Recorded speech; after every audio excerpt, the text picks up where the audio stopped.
Сәлеметсіздер ме 11-ші білім алушылары.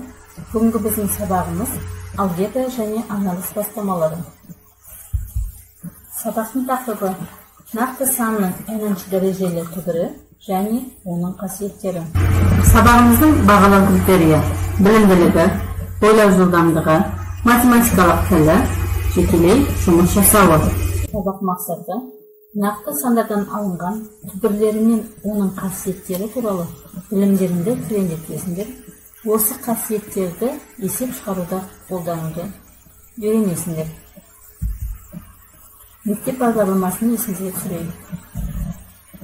Мына сандардың дәрежелерін есепте. 2-нің кубы қаншаға тең болады? 8-ге тең болады. Дұрыс айтасыздар.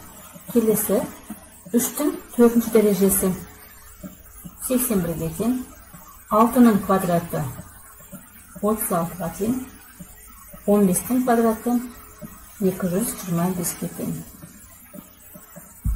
Анықтама. А санының n-ші дәрежелі түбірі деп, n-ші дәрежесі А санына тең болатын Б санын айтады. n дәрежелі түбірасты А тең Б. Бұның n дәрежесі тең Аға. Анықтама бойынша n дәрежелі түбірасты А Б-ға тең. Ондағы n дегеніміз түбір көрсеткіші болса, ал А дегеніміз түбір ішіндегі өрнек. Қасиеттері 5 қасиеті бар.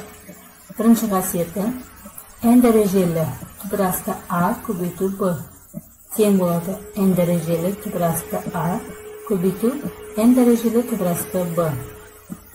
Екінші қасиет n дәрежелі түбірасты Б-дан А тең болады n дәрежелі түбірасты Б-дан n дәрежелі түбірасты А. Үшінші қасиет n көбейтілген k дәрежелі түбірасты А-ның k дәрежесі тең болады n дәрежелі түбірасты А. Төртінші қасиет n дәрежелі түбірасты А-ның n дәрежесі тең болады n дәрежелі түбірастында А-ның n дәрежесі. Бесінші қасиетіміз n дәрежелі түбірасты n дәрежелі түбірасты А тең болады n дәрежелі түбірасты А. Енді осы қасиеттерге жеке тоқталып өтейік. Көбейтіндіден түбір шығару ережесі. Көбейтіндіден түбір шығару үшін әрбір көбейткіштен түбір шығарып, нәтижелерін көбейту керек.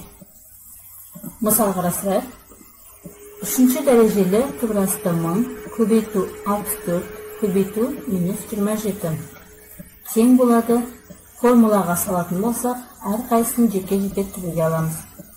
3 дәрежелі түбірасты 1000 көбейту 3 дәрежелі түбірасты 64 көбейту 3 дәрежелі -27.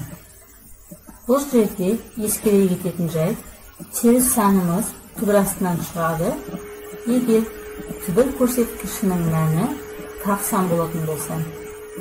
Біздің жағдайда ол 3-ке тең.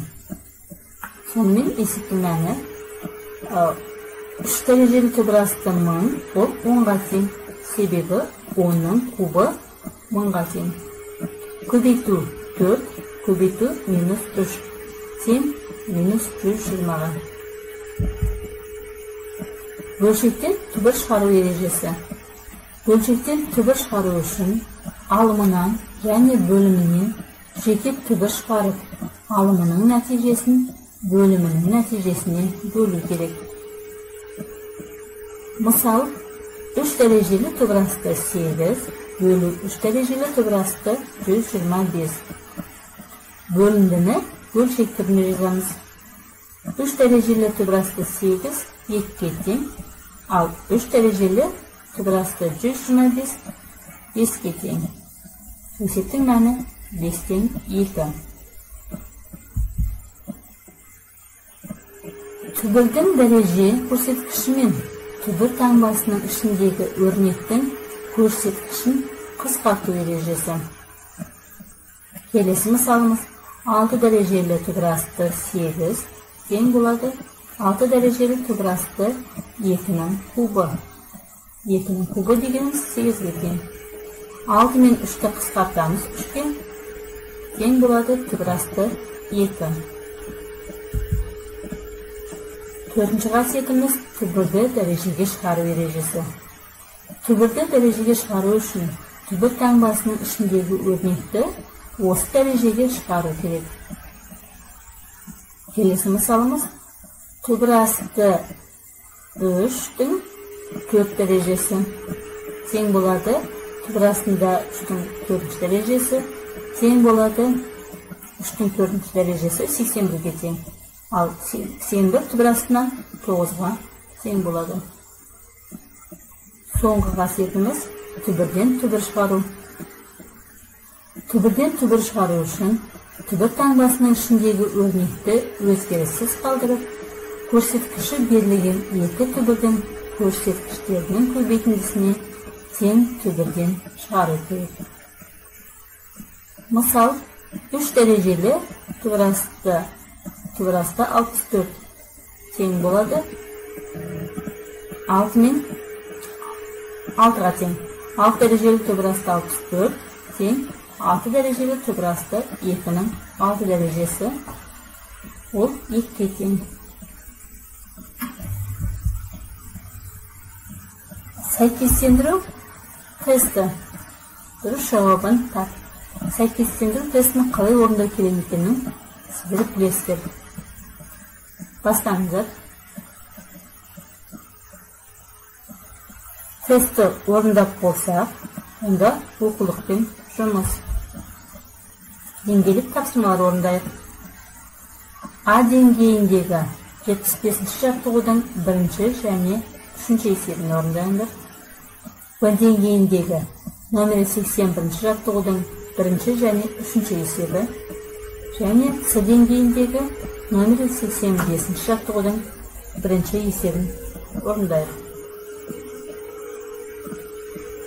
Жаттығуды орындап болсақ, онда өз-өзімізді бас бармақ тәсілі арқылы бағалап өтейік. Барлығын түсіндім, енді түсініп келемін және түсінбедім. Үйге тапсырма 5-ші параграф номері 74-ші жаттығу. Сабақ бойынша толық мағлұматты мына сілтемелер арқылы ала аласыздар. Сабағымыздың кері байланысы. Бүгінгі сабақта маған қызықты болды. Маған қиындық туғызды және менің көңіл күйім. Кері байланысты WhatsApp желісі арқылы жолдауларыңызға болады. Осымен сабақ аяқталды. Қош сау болыңыздар.